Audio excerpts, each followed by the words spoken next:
Hola, cripto amigos, soy Juan Rodríguez. En esta ocasión nos acompaña Gael Sánchez Smith desde España.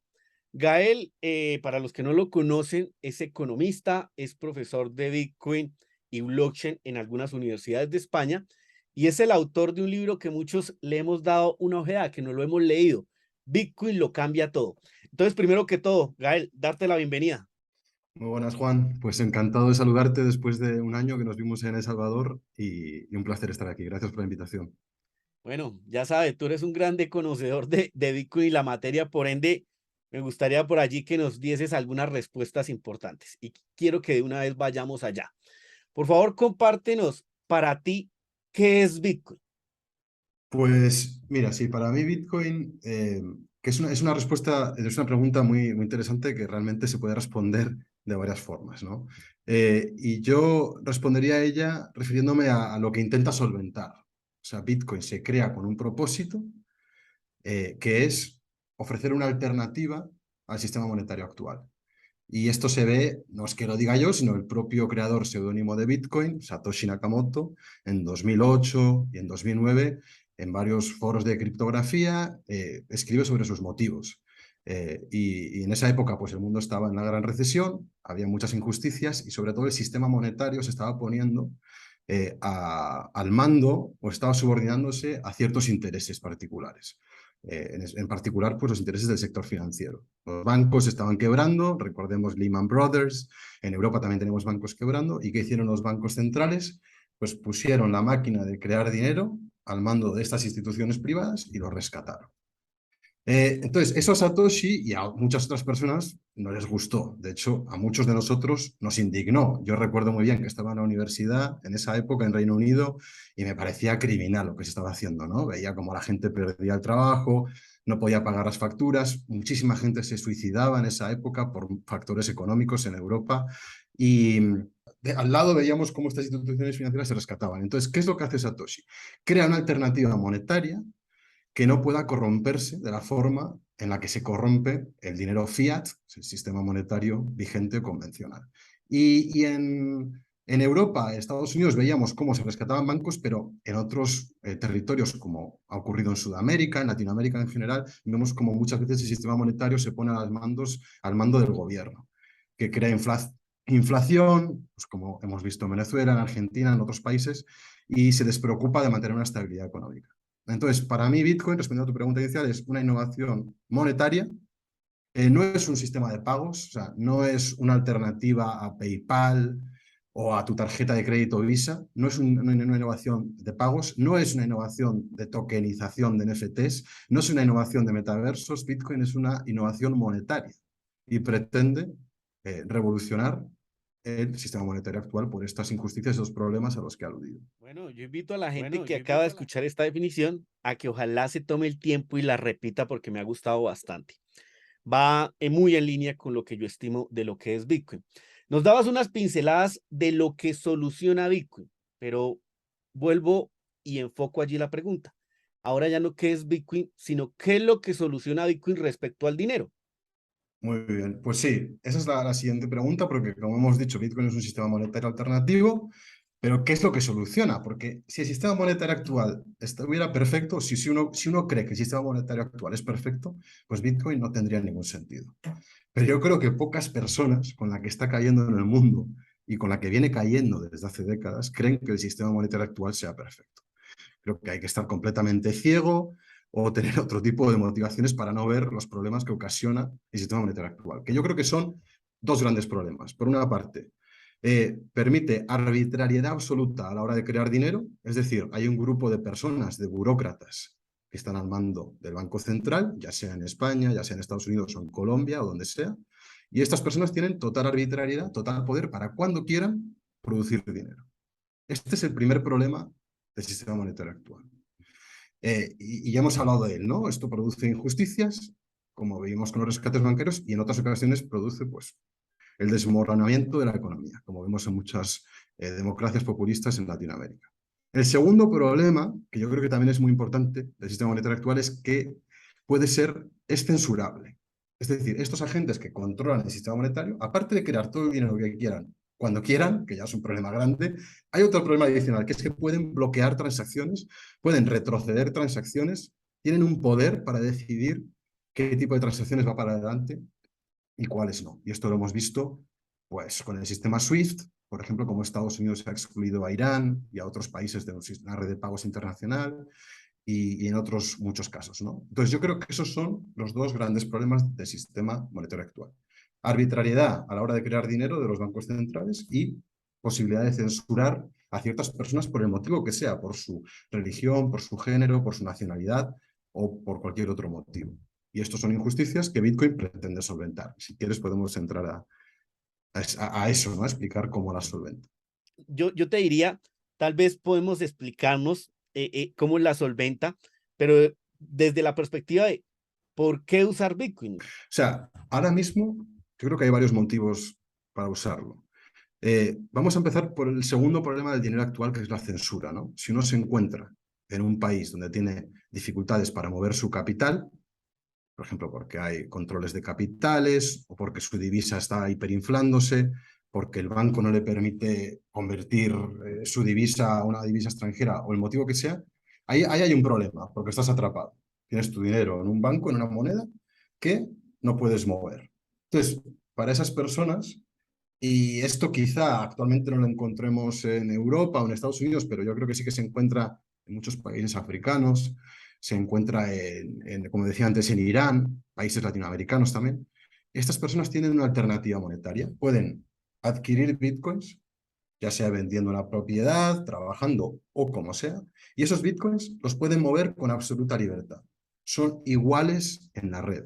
Da igual lo que diga su gobierno, ellos pueden transferir esos bitcoins, pueden emigrar, por ejemplo, si uno quiere huir de Venezuela, del desastre chavista, puede llevar ese dinero de Venezuela al país al que vaya a emigrar y ahí pues empezar una nueva vida con esos bitcoins. Lo cual no puede hacer con los bolívares o con el oro, ¿no? Que es muy complicado moverlo, llevarlo a un aeropuerto, hay restricciones, probablemente a uno le vayan a bloquear ese oro en el propio aeropuerto. Entonces, Bitcoin permite mover ese dinero con libertad absoluta. Eso respecto a la censura que hablábamos.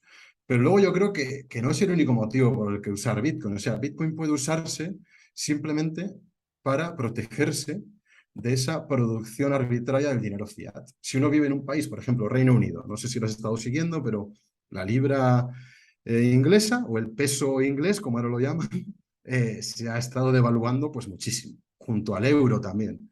Entonces, cuando uno ve que el valor de sus ahorros cae de manera precipitosa, de manera, pues, de un día para otro puede caer un 5, un 10%, pues uno probablemente va a buscar alternativas. Y Bitcoin puede ser esa alternativa. ¿Por qué? Pues porque Bitcoin, a diferencia del dinero fiat, tiene una oferta limitada y predecible.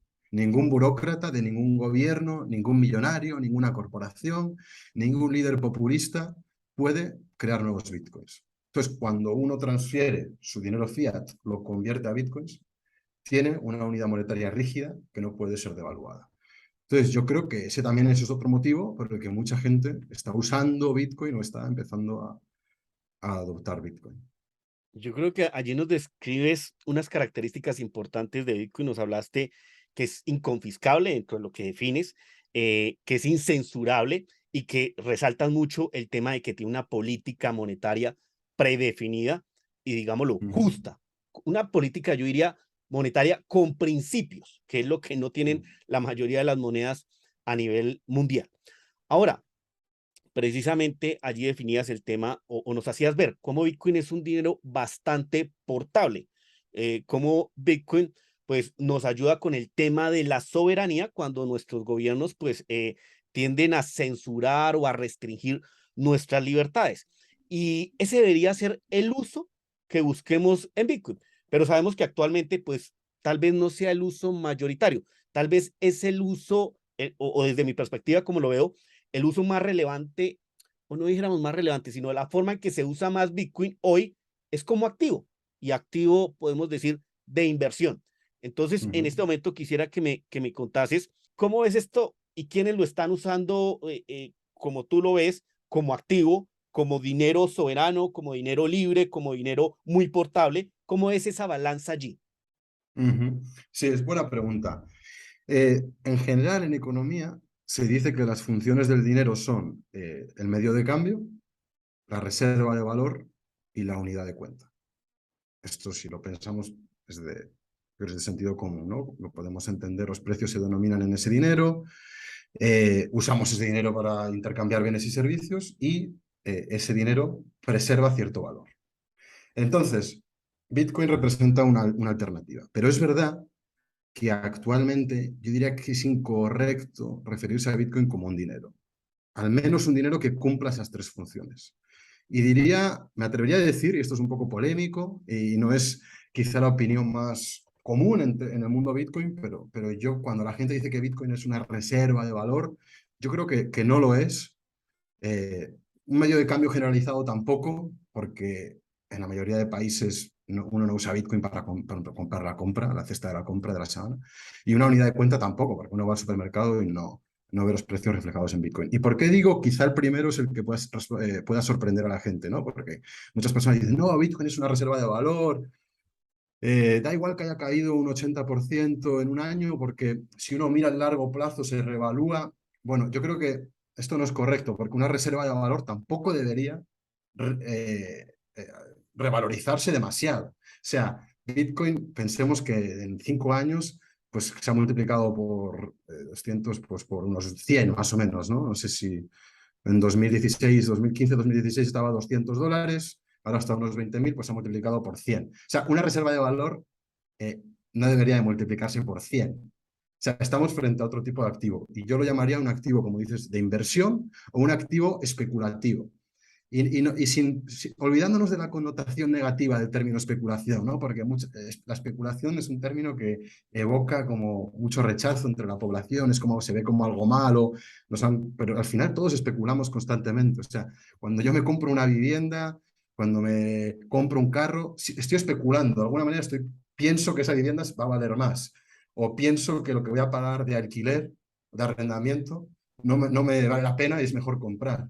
O viceversa, si no compro la vivienda, estoy especulando a que el precio va a bajar y prefiero quedarme de alquiler y cuando baje la vivienda la compraré. O sea, la especulación es un comportamiento innato al ser humano, porque el futuro es incierto y todos especulamos sobre lo que va a ocurrir. Entonces, Bitcoin representa una especulación enorme y una especulación muy audaz y muy ambiciosa que nace con Satoshi Nakamoto. Y estamos especulando sobre la posibilidad de que Bitcoin se convierta en dinero en el futuro, sobre la posibilidad de que en el futuro Bitcoin cumpla esas tres funciones del dinero: la reserva de valor, el medio de cambio y la unidad de cuenta. Y si estamos en lo correcto, pues habrá una gran recompensa para los que invirtamos en ello ahora, pronto, ¿no? Si es que se dan, que tampoco aquí no hay nada seguro, ¿no? Sería ingenuo creer que Bitcoin es algo 100% seguro o que la providencia nos asegura que va a llegar un momento futuro en el que Bitcoin se va a implementar como dinero. Estamos especulando, hay incertidumbre, pero si estamos en lo correcto, pues habrá una recompensa. Entonces, para mí Bitcoin es un activo, como digo, especulativo y da un gran retorno, puede dar un gran retorno si continúa esa senda de adopción y termina implementándose como una forma de dinero. Claro, yo creo que tú das por ahí una puntillita en eso que muchos bitcoiners a veces discutimos, ¿no? Bueno, ¿qué es Bitcoin? ¿Es un almacén, una reserva de valor realmente? Y visto desde una persona que viene de la economía, tú eres economista y tienes los conceptos claros en ese sentido. Claro, una reserva de valor, pues no se puede permitir en el corto plazo generar esas apreciaciones y también pues esos retrocesos significativos, sino pues no sería reserva. Ahora, claro, Claro, para las masas, y me incluyo allí, pues hombre, sí lo vemos de cierta forma como esa reserva a largo plazo. En el corto ya sabemos que es muy, pero muy volátil, pero a largo plazo, pues hombre, tú nos colocabas el ejemplo.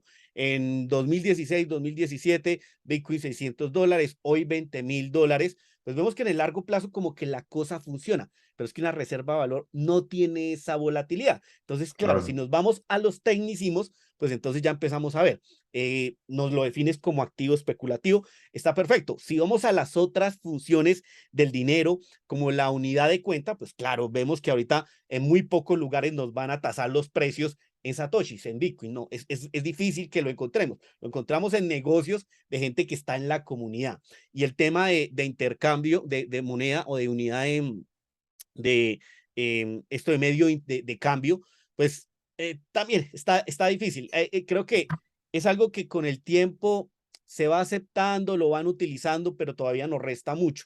Mm, Y sintetizo allí porque digo que para mí Bitcoin es algo, digámoslo, dinero, que está en continua evolución, está en esa maduración y esperemos que como llegamos tal vez a 2030, 2040, tal vez para ese tiempo Bitcoin tenga una menor volatilidad, mucha, espero que mucha menos de la que hoy mm, observamos, y tal vez en ese momento lo podamos definir, ok, ahora sí es una reserva de valor porque la volatilidad no mm. está grande. Veremos cómo sigue evolucionando.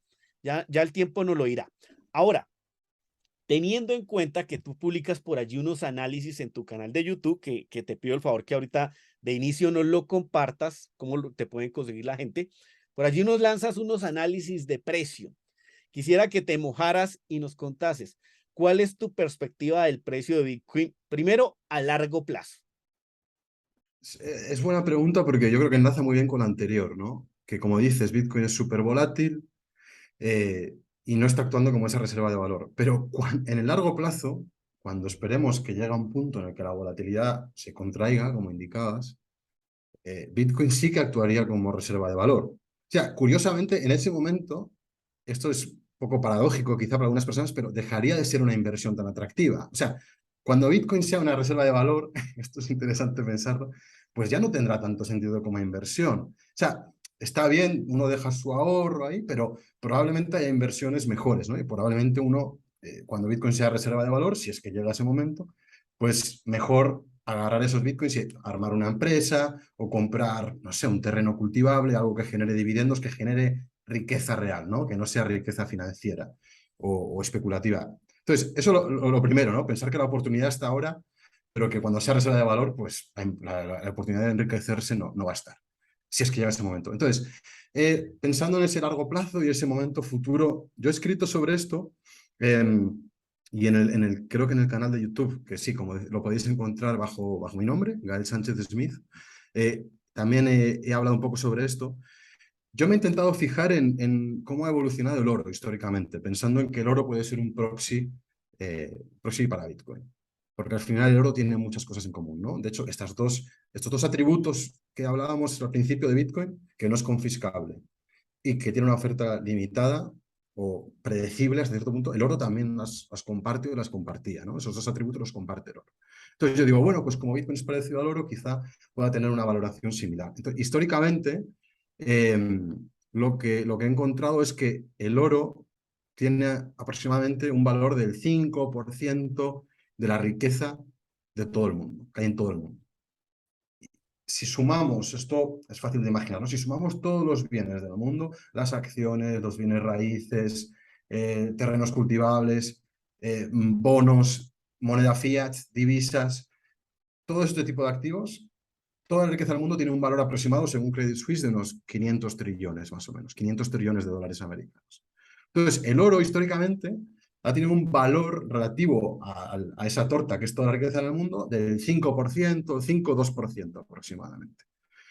Entonces, uno podría creer que Bitcoin debería alcanzar al menos ese valor que ha alcanzado el oro, el 5% de toda la riqueza en el mundo. Yo diría que más, ¿no? Porque Bitcoin tiene atributos que lo hacen un dinero muy superior al oro. Por ejemplo, la oferta de Bitcoins realmente está limitada por el código, mientras que continuamente se encuentran yacimientos de oro. Hace poco, no sé si lo leíste, pero creo que era en Uganda, se encontró una cantidad de oro igual a todo el oro que se ha minado en la historia de la humanidad, creo. Un yacimiento de 13 trillones de dólares de oro. Eso con Bitcoin es imposible. O sea, por mucho que busques, no vas a encontrar bitcoins debajo del sofá, ni de la cama, ni en ningún lado. Ya puedes buscar yacimientos donde quieras, porque está limitado en el código cuántos bitcoins va a haber y cuál va a ser la tasa de inflación en cada momento. Entonces, como es superior al oro en este y en otros atributos, también es más fácil de transportar. Si yo quiero enviar un bitcoin a Alemania ahora mismo, es mucho menos costoso que enviar 10 lingotes de oro. Entonces, como es superior, yo diría que el 5% tiene que ser un piso. Yo diría que un valor para largo plazo de Bitcoin tendría que ser en torno al 10, entre el 5 y el 10% de la riqueza del mundo. Que a dólares actuales de hoy, pues son el 10% de 500 trillones, pues son 50 trillones. Y 50 trillones se traduce en un precio de 2,5 millones de dólares por Bitcoin. Lo cual, a ver, no quiero decir que Bitcoin va a alcanzar este valor ni este año, ni el siguiente, ni el otro. O sea, esto es una estimación a largo plazo. Pero aquí tenemos que tener algún tipo de metodología para determinar un valor objetivo. Porque Bitcoin no va a valer más que toda la riqueza del mundo. O sea, no podemos ser ingenuos y pensar que Bitcoin va a valer más que todos los campos cultivables que producen toda la comida del mundo, todos los bienes raíces donde vivimos y dormimos, todas las empresas que generan bienes y servicios que consumimos. Es absurdo, ¿no? O sea, Bitcoin no puede valer tanto. La gente que divide infinito entre 21 millones, para mí no tiene ninguna lógica. O sea, Bitcoin tiene que tener un valor por debajo del valor de activos que producen riqueza. Y yo creo que puede ser eso, un 5 o un 10%. Entonces, ¿qué podemos hacer como inversores o inversionistas? Pues ir estudiando esa evolución. Si la riqueza en el mundo medida en dólares siempre aumenta, porque los bancos centrales no paran de imprimir y porque también se produce más riqueza. Entonces, a día de hoy son 500 trillones, igual dentro de 20 años son 1.000 trillones o un cuatrillón, no sé cuál es la nomenclatura correcta, pero que se multiplica por dos, ¿no? Por la cantidad de dinero que imprime. Entonces, ahí podríamos decir que Bitcoin, bueno, para el objetivo sigue siendo el 5%, pero esta vez no de 500, sino de 1.000. O sea, serían, perdona, o el 10% que habíamos dicho antes, el 10% no de 500, sino de 1.000, que serían 100 trillones. Y ahí tendríamos un valor objetivo de unos 5 millones de dólares por Bitcoin. Así es como yo he pensado, y esto es una herramienta que acepto críticas, que no es que sea el santo grial, es algo que yo, rompiéndome un poco la cabeza, he dicho, bueno, pues creo que aquí hay algo que puede ser medianamente coherente, pero que seguro que la gente piensa otros modelos y bienvenidos sean. Yo es como lo pienso actualmente. Bueno, listo. Ahí nos dijiste el por qué puede llegar un estimativo, 5 millones de dólares. Nos dabas allí otros números, otra perspectiva, pero esto no va a pasar de la noche a la mañana. Entonces, ¿cuál Mm. sería tu margen de tiempo para estos estimativos? O sea, es complicado, la verdad que es complicado porque para mí depende de muchos factores. Depende mucho de factores regulatorios, que si los gobiernos realmente, porque hasta ahora los gobiernos no han atacado Bitcoin de verdad. O sea, si un gobierno quiere, puede hacer daño a la red. Y, y si eso ocurre, puede retrasar bastante este tipo de valoraciones. O sea, me remito a lo que decía al principio. La probabilidad de que Bitcoin fracase es superior al 0%. Y si no crees esto, es que estás ciego, no ves la realidad como es. O sea, necesariamente es superior al 0%. Hay incertidumbre y Bitcoin puede fracasar. Entonces, hay una serie, yo creo que de situaciones, escenarios que tienen que darse, como puede ser un ataque de un gobierno real, donde un gobierno se toma el mando de la minería y veríamos a ver qué ocurre entonces con Bitcoin y otro tipo de escenarios que pueden ocurrir y que si ocurren pues pueden retrasar mucho ese proceso de adopción. Entonces, yo una fecha exacta no me atrevo a dar y una fecha aproximada también me cuesta. Lo que sí que creo es que la adopción va a continuar y el precio va a seguir mostrando esa tendencia al alza. ¿Cuánto puede tardar? Como digo, va a depender, yo creo, de factores regulatorios, de que hagan los gobiernos, también de la educación de la gente. Si la gente ignora los problemas de los que hablábamos al principio, no es consciente de que estos problemas existen, pues Bitcoin va a tardar mucho más en adoptarse, ¿no? Entonces yo creo que la labor que haces tú, por ejemplo, es muy importante a la hora de educar, de formar a la gente para que, sobre todo, para que uno vea los problemas del sistema actual. Porque si uno no ve los problemas del sistema actual, no va a entender Bitcoin tampoco. Yo creo que el primer paso cuando vamos a explicar Bitcoin a alguien es hacerle ver por qué lo que hay ahora no es bueno o tiene carencias. Entonces, eso es un proceso que también lleva su tiempo. Así que lo siento, siento defraudar, pero no tengo una fecha exacta para ese tipo No, de no, no, no, no te objetivos. preocupes, Gael. Igual Sí, estamos hablando de décadas como para que la gente se lleve una percepción, o así lo veo yo, ¿sí? De sí, décadas sí, para llegar a esos sí. niveles de precio. No estamos hablando ni siquiera de años, de aquí al 2030, no. Yo sí esperaría que Bitcoin llegue, por ejemplo, a 1 millón de dólares, pero después inclusive Sí. del halving de 2032. Es más, me juego más hacia, no sé, después del 2035, hacia el 2040, por allá, lo veo. Y como tú dices, si es que no hay un ataque serio de estos que citabas, eh, una perspectiva desde los gobiernos, una vertical que venga de allí, en torno a tú citabas un ejemplo, el tema de la minería o el tema de que prohíban el uso de las casas de intercambio en los Estados Unidos. Eso sería bastante Mm, grave, ¿sí? Obviamente, sí. eso atenta contra la libertad de las personas, pero ese tipo de ataques externos a Bitcoin, yo los llamo más así externos, entre comillas, se pueden dar. Tanto internos es complicado y tal vez en algún momento profundicemos en ese tema de la minería que sé que muchos nos irán a dejar por allí en los comentarios algunas preguntas. Ahora, Mm, sí quiero también concluir algo interesantísimo que decías. La oportunidad para aquellos que ven a Bitcoin como activo de especulación, activo de inversión, es hoy. Hoy mm, realmente estamos pasando por ese trance. Obviamente, hace 10 años hubiese sido mejor, ¿sí? Pero estamos hoy. Ya llorar sobre la leche derramada no podemos, es hoy. Y mm. iremos camino a donde Bitcoin tenga una menor estabilidad, una menor, perdón, volatilidad, que en ese momento ya será visto tal vez como esa reserva importante de valor, pero deja, como decía Gael, de darnos esa oportunidad como ahora activo de inversión, que es como el uso representativo que tiene dentro de los usos. Hay muchas formas en que tú puedes utilizar Bitcoin y por eso empezamos por el qué es Bitcoin, por qué Bitcoin y resaltando esas características que son las que realmente le dan valor a Bitcoin. ¿Listo? Esto de activo de Ujú. inversión se desprende de eso que le da valor. Bueno, ahora listo. Nos íbamos por el lado del largo plazo. Vayámonos por el lado del corto plazo. ¿Cuál es tu presunción del precio de Bitcoin al corto plazo? Mm. Sí, o sea, yo sí que creo que en el corto plazo, creo que el mercado se ha equivocado o sea, creo que el mercado ahora mismo, el mercado comete errores, ¿no? Eh, entonces, y esto es muy fácil de entender, ¿no? Pues las burbujas son errores del mercado. Cuando Cisco valía, pues no me acuerdo lo que valía, ¿no?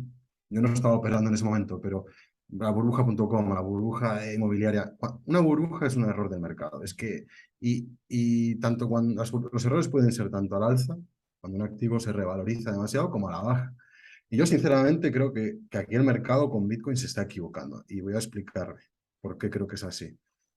Creo que hay una expectativa eh, infundada de que el Banco Central puede subir los tipos de interés de manera agresiva, por encima de la tasa de inflación. Es verdad que en Estados Unidos ya han subido los tipos de interés, los están subiendo de forma agresiva, pero el mercado tiene la expectativa de que se van a subir por encima de la inflación, que ahora mismo está pues en Estados Unidos está entre el 8 y el 9, creo, ¿no?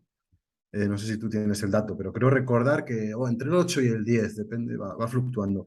Entonces, lo que se hizo la última vez que hubo una espiral inflacionaria, que fue en los años 70, 80, Volcker, que era el gerente de la Reserva Federal en aquel momento, Paul Volcker subió los tipos de interés por encima de la inflación, los llevó a subir al 20%.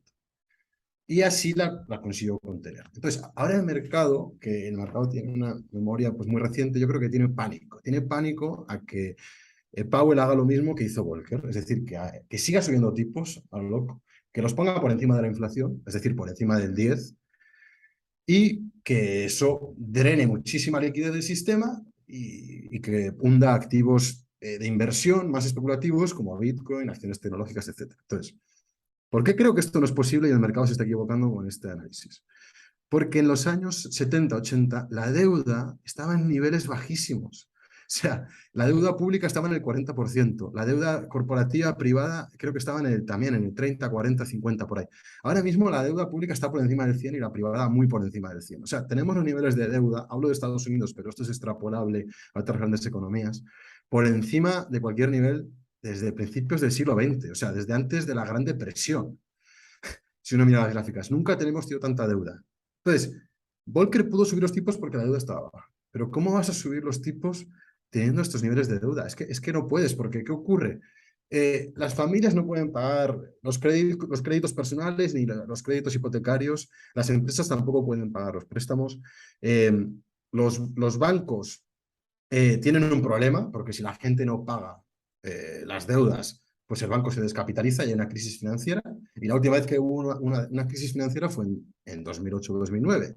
¿Y qué hizo el gobierno? Pues imprimió dinero y lo inyectó a los bancos. ¿Pero qué ocurre? Que el gobierno también tiene niveles de deuda súper altos. Entonces el gobierno no puede endeudarse más para salvar a los bancos. ¿Qué quiero decir con todo esto? Que subir los tipos reales que es el término que utilizamos en economía, subir los tipos reales quiere decir que los tipos de interés del Banco Central estén por encima de la inflación, es decir, tendrían que estar por encima del 8, 9, 10%. Es imposible, no lo pueden hacer. Yo estoy convencido de que no lo pueden hacer, porque reventaría todo. Reventaría el sistema financiero, bancario, habría un paro descomunal. Esto sería como la Gran Depresión otra vez. Y los bancos centrales se crearon para evitar una repetición de la Gran Depresión. O sea, esto lo han dicho siempre, lo dijo Bernanke, lo dijo Greenspan, nunca van a permitir que ocurra una Gran Depresión. Entonces, no van a subir los tipos reales, no lo van a hacer. Yo estoy convencido de que no lo van a hacer.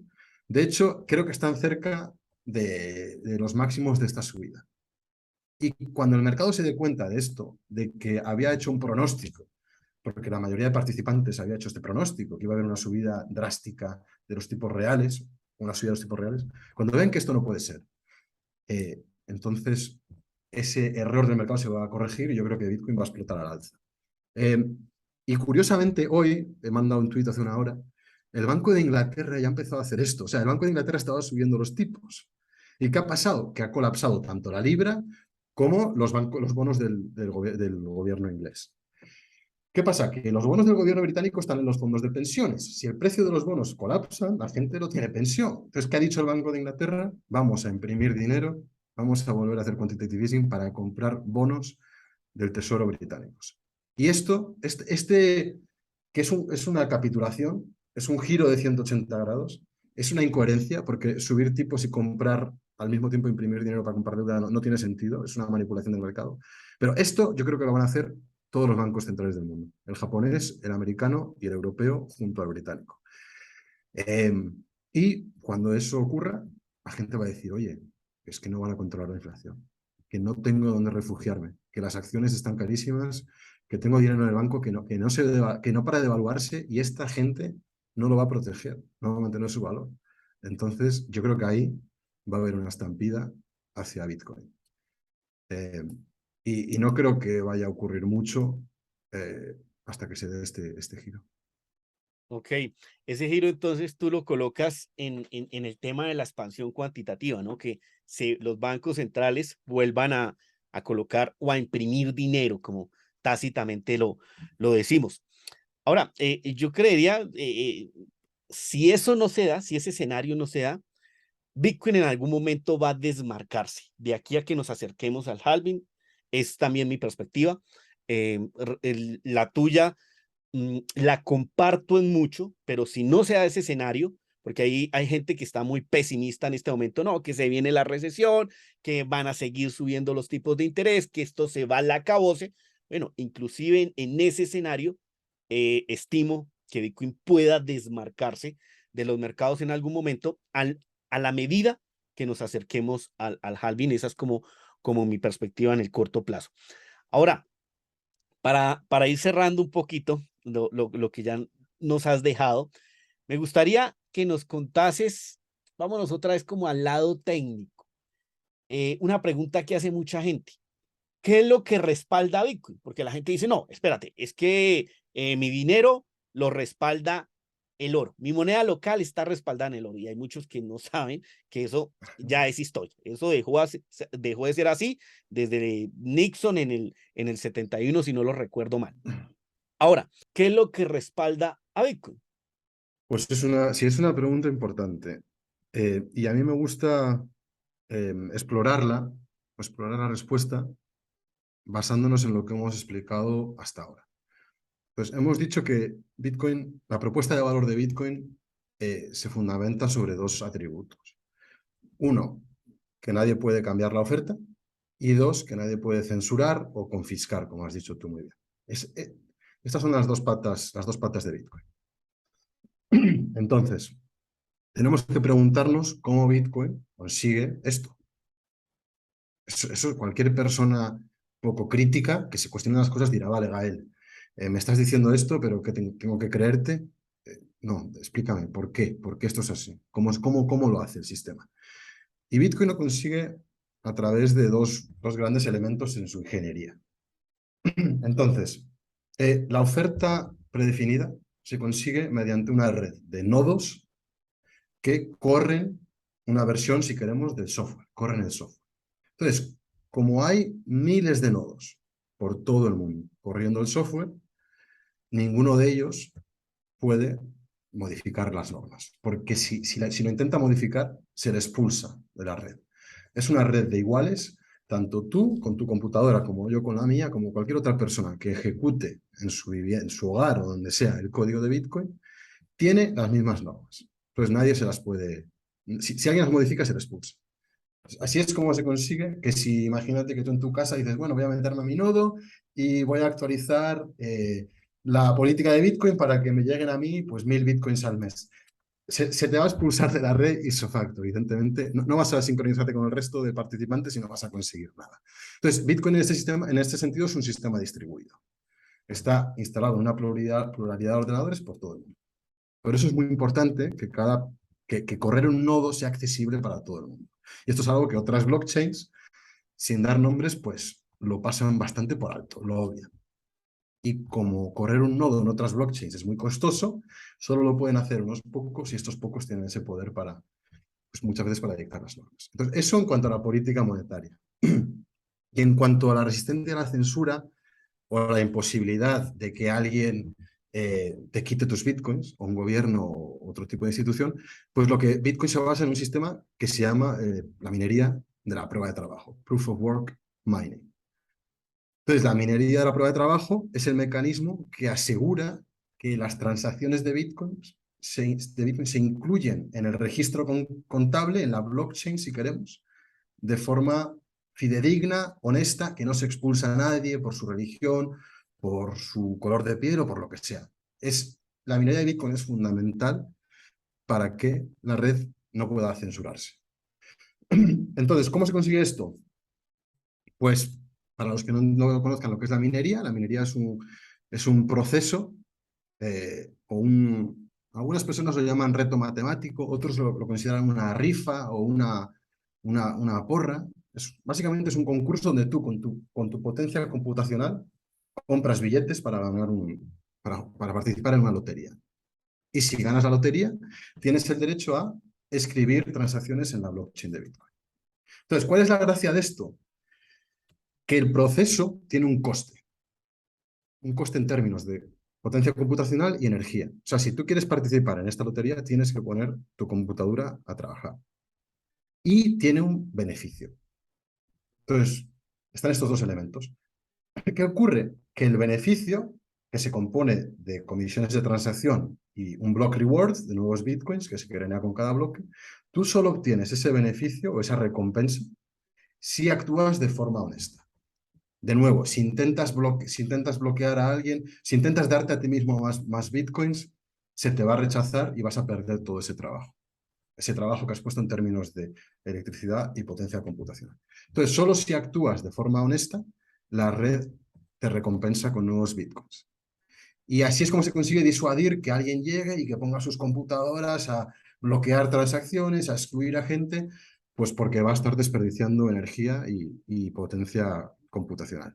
Eh, esto explicado así, pues sin entrar al detalle, ¿no?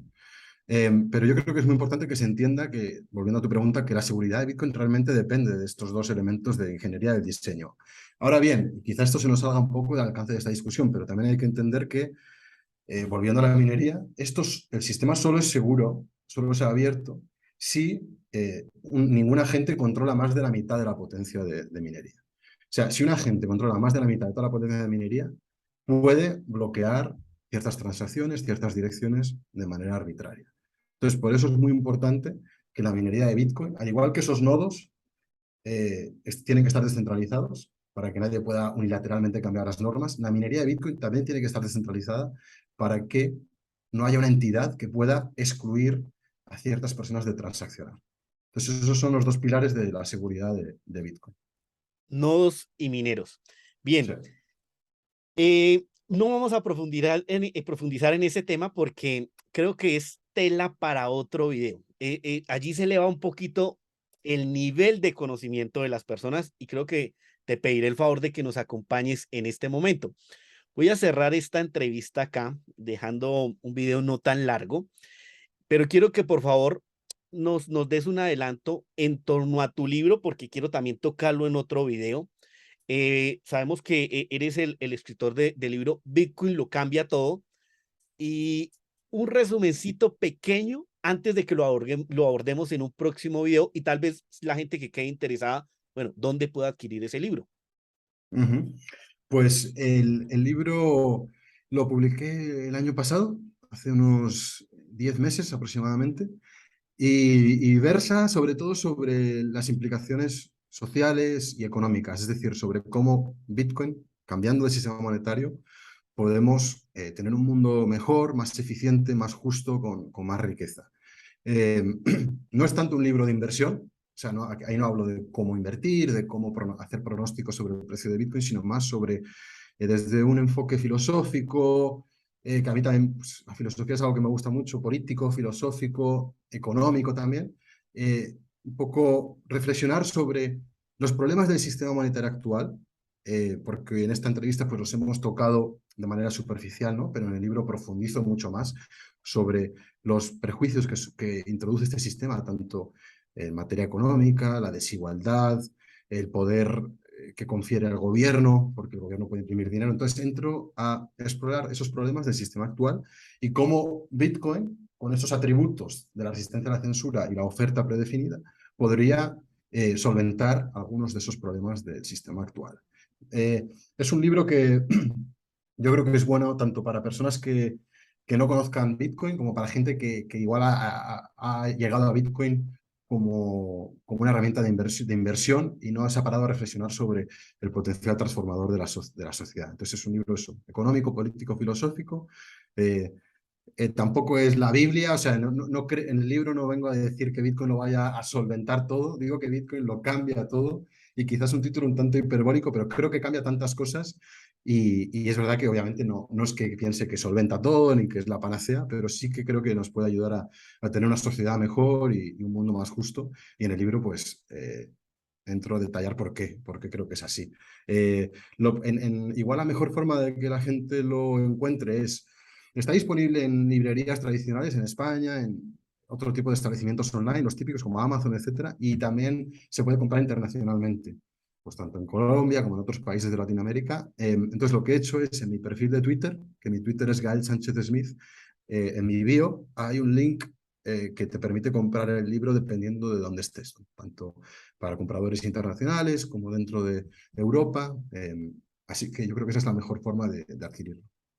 Bueno, está buenísimo, se lo recomiendo, yo lo leí, como dice Gael, nos lleva un poquito a reflexionar sobre el sistema monetario actual, los problemas existentes y qué hace Bitcoin o cómo soluciona en parte Bitcoin algunos de esos inconvenientes, ¿no? Entonces, bueno, Gael, agradecerte tu tiempo, ya nos compartiste por allí el Twitter, tu canal de YouTube, no sé, nos puedes regalar tu página web, algún otro sitio donde te puedan encontrar eh, para la gente que quede interesada.